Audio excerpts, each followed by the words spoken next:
Alhamdulillah Rabbil Alamin. Allahumma salli ala Sayyidina Muhammad wa ala alihi. Asmaul Sayyidina Muhammadin mi'ataini wa wahidun. Haji Muhammadun Ahmadun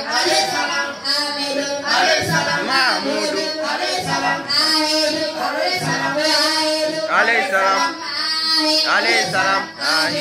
alayhi salam ahibu alayhi salam Yasin alayhi salam Mutahharu alayhi salam Ahibu alayhi salam Saidu alayhi salam Rasulu alayhi salam Nabiyu alayhi salam Rasulu alayhi salam Rahmati alayhi salam Kamilu alayhi salam Iglilu Mundasiru